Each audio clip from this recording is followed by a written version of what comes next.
এগুলো কিন্তু একটা দিয়ে কিন্তু আমাদেরকে উৎপাদন করতে হয় বিদ্যুৎটাকে।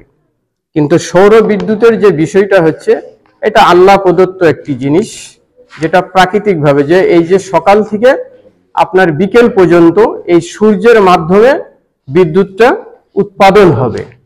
এখানে দুইটা দিক, সরকার আপনাদের কথায় এবং দেশের যে আগামীতে যে আরো বিদ্যুতের যে চাহিদা বাড়ছে, সেটাকে মোকাবিলা করার জন্যই কিন্তু সরকার গুরুত্ব দিচ্ছে সৌর বিদ্যুতের উপরে।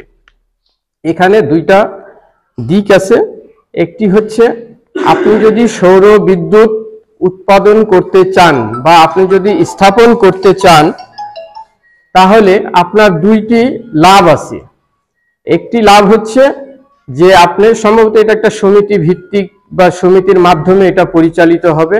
আপনি মানুষজনকে আবাদের জন্য আপনি পানি সরবরাহ করবেন সৌর বিদ্যুতের মাধ্যমে, আপনি টাকা আয় করবেন, এটা একটা দিক।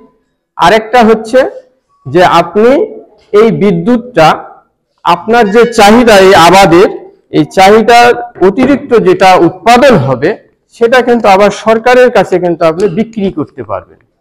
তাহলে দুইটা লাভ হচ্ছে কিন্তু আপনার। তাহলে আমার মনে হয় যে এই সরকারের যে এই পলিসিটা, এটাকে গ্রহণ করা উচিত। কারণ আসলে আগামীতে যে বিদ্যুতের যে অবস্থাটা, সেটা হচ্ছে কি যে হয়তো এই যে আপনারা অনেক সময় বলছেন যে লোডশেডিং লোডশেডিং লোডশেডিং, তাহলে লোডশেডিংটা হচ্ছে কোথার থেকে?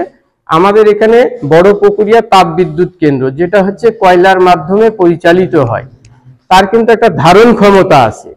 যদি কয়লাটা সেই পরিমাণ যদি উৎপাদন না হয়, তাহলে কিন্তু আপনার বিদ্যুৎ ব্যবস্থাটা সেইভাবে উৎপাদন হবে না।